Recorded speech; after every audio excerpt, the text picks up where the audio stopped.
परम पूज्य दादिमा साध्वी ঋতন্তরজির সান্নিধ্যে কলকাতাবাসী গত 11 আগস্ট 2026 মঙ্গলবার এক অনন্য আধ্যাত্মিক অভিজ্ঞতা লাভ করেছে। এই উপলক্ষে শহর জুড়ে একাধিক অনুষ্ঠানের আয়োজন করা হয়েছিল। পরম শক্তিপীঠ বাৎসল্য গ্রামের ব্যবস্থাপনায় এবং কলকাতাবাসীর সহযোগিতায় আয়োজিত এই অনুষ্ঠানগুলো ভক্তদের মধ্যে আধ্যাত্মিক চেতনা জাগিয়ে তুলেছে। দিনের প্রথমার্ধে হুগলির তারকেশ্বরের শ্রাবণী মেলায় লোকনাথ মঠের সাংস্কৃতিক প্রাঙ্গণে এক বিশাল গুরুপূজন মহোৎসবের আয়োজন করা হয়েছিল। সকাল 7:30 দীক্ষা অনুষ্ঠানের মাধ্যমে দিনের কর্মসূচি শুরু হয়। ফিরে আসুক, নাহলে সব শেষ হয়ে যাবে। ফিরে আসতেই হবে, কারণ আমাদের ইতিহাস অনেক কিছু লুকিয়ে দেওয়া হয়েছে, আমাদের পাঠ্যপুস্তক থেকে অনেক কিছু সরিয়ে দেওয়া হয়েছে। কিন্তু আপনি যদি ইতিহাস খোঁজেন তাহলে দেখতে পাবেন গোটা ভারতকে একটা সুতোই বেঁধে রেখেছে সংস্কৃতি, ভারতীয় সংস্কৃতি। এটার পুনর্জাগরণ হওয়া প্রয়োজন এবং সাধু সন্ত মহন্ত সাধ্বী পেতাম্বরাজি, দিদিমা, সবাই মিলে আমরা এই কাজটা কাঠবেড়ালির মতো করার চেষ্টা করছি। আমরা আশা করব যুব সমাজ, জেনজি, তারা শুধু রিলে থাকবে না, তারা রেলও তৈরি করবে। তারা শুধু ছবি তুলবে না, তারা নিট থেকে সিপ সবকিছুই বানাবে। তো একটা সমাজ গড়তে গেলে আমি যুব সমাজের অংশ হিসেবে বলছি, একটা সমাজ যদি ভারতকে বা সমাজকে আপনি শক্তিশালী করতে চান, যুব সমাজকে শক্তিশালী করতে হবে। সারাদিন মাতাজির সাথে কাটানো কিছুটা মুহূর্ত যদি অসাধারণ লেগেছে। উনিও ছিলেন, ওনার অভিজ্ঞতা আমি আগে শুনি, উনি সারাদিন ছিলেন। এরপর সকাল 10:30 দাদিমা ভক্তদের আশীর্বাদ প্রদান করেন।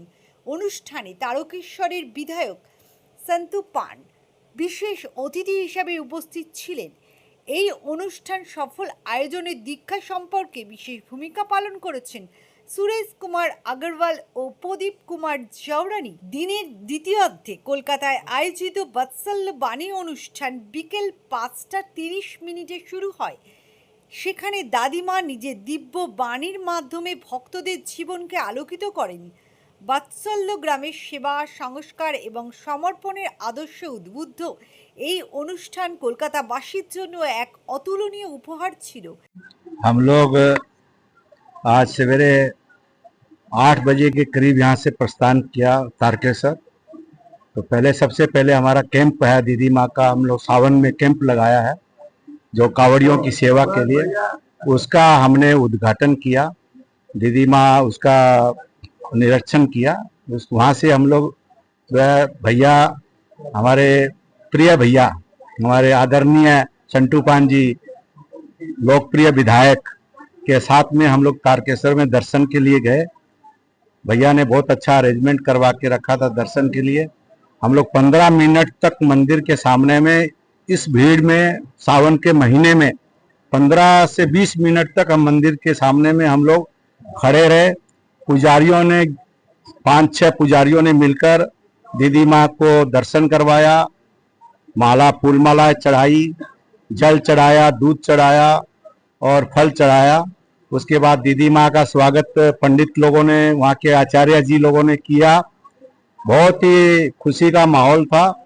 दीदी माँ को बहुत अच्छा लगा कि क्योंकि 300 साल पहले ये शिवलिंग अपने आप प्रकट हुआ था और मंदिर की दुर्दशा जो हो रही थी, अब संटू पान भैया ने का मन द्रवित हुआ कि दिल्ली मंदिर में जाते थे तो लगता था कि ये क्या रवैया है, क्या तरीका मंदिर का, जाने का रास्ता नहीं है, आने का रास्ता नहीं है, कावड़ियों की सेवा ठीक से नहीं हो पा रही है।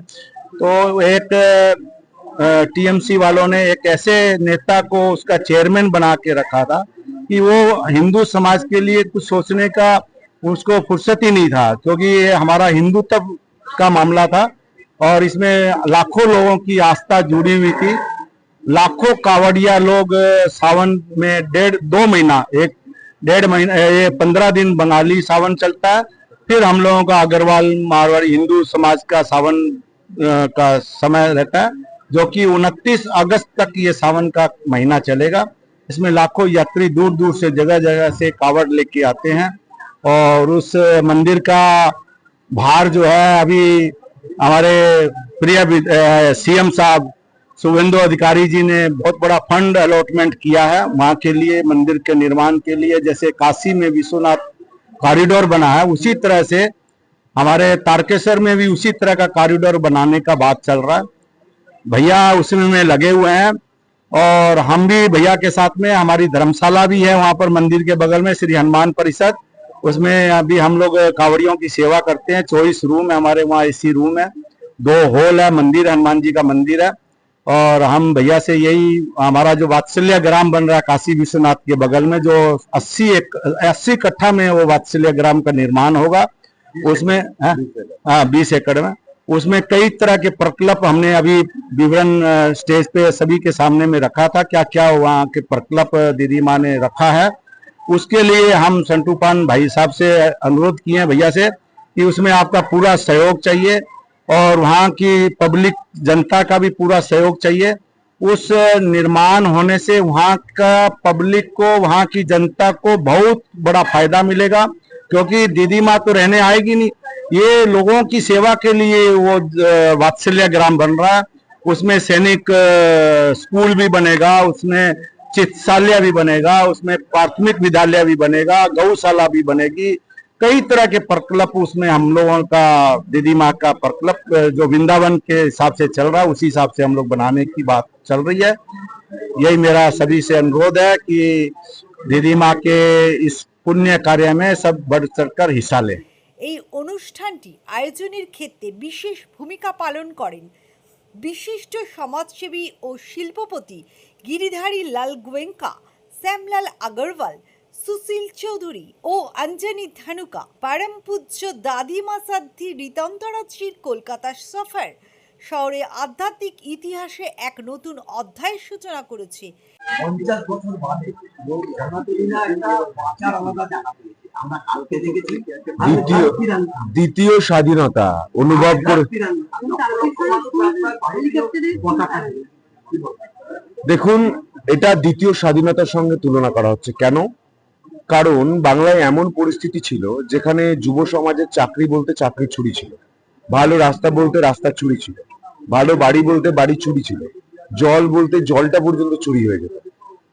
তার সঙ্গে সনাতন সংস্কৃতিকে তো যা মনে এসেছে যেভাবে অত্যাচার করা যায় করেছে। মা দুর্গার মূর্তি ভেঙেছে, কখনো বলা হয়েছে জয় শ্রীরাম বলা যাবে না, বললেই মার। কখনো হনুমানজির মূর্তি ভেঙেছে, কখনো মা শীতলার মূর্তি ভেঙেছে, কখনো মা কালীকে প্রিজন বানিয়ে করেছে। তো এইসব দেখে, বাংলাদেশের পরিস্থিতি দেখে বাংলার মানুষ ভেবেছিলেন যে এটা যদি চলতে থাকে বাংলাদেশ আর বাংলার মধ্যে, পশ্চিমবঙ্গের মধ্যে কোনো পার্থক্য থাকবে না। তাই তারা সবাই মিলে একজোট হয়ে সনাতনী হিন্দুরা পরিবর্তন করেছে এবং তাদের আমি নতমস্তকে প্রণাম জানাই, আমার তারকেশ্বরের মানুষকে নতমস্তকে প্রণাম জানাই। এবং সব প্রতিটা মানুষ মনে করছেন এটা একটা দ্বিতীয় স্বাধীনতা। তাই বাড়িতে বাড়িতে হর ঘর তিরঙ্গা, আমরা বাড়িতে বাড়িতে পতাকা দিচ্ছি এবং মানুষ যাতে সেই পতাকা সমর্যাদায় বাড়ির ছাদে রাখেন, তারপর আবার সব মর্যাদায় সেখান থেকে নিয়ে এসে আবার যাতে সুন্দর করে আলমারিতে তুলে রাখেন পরের বছরের জন্য। এই পবিত্র অনুষ্ঠানে কলকাতার সকল ভক্ত ও ধর্মপ্রাণ মানুষ অংশগ্রহণ করেছিলেন এবং দাদিমার সান্নিধ্যে এসে নিজেদের জীবনকে ধন্য করার সুযোগ পেয়ে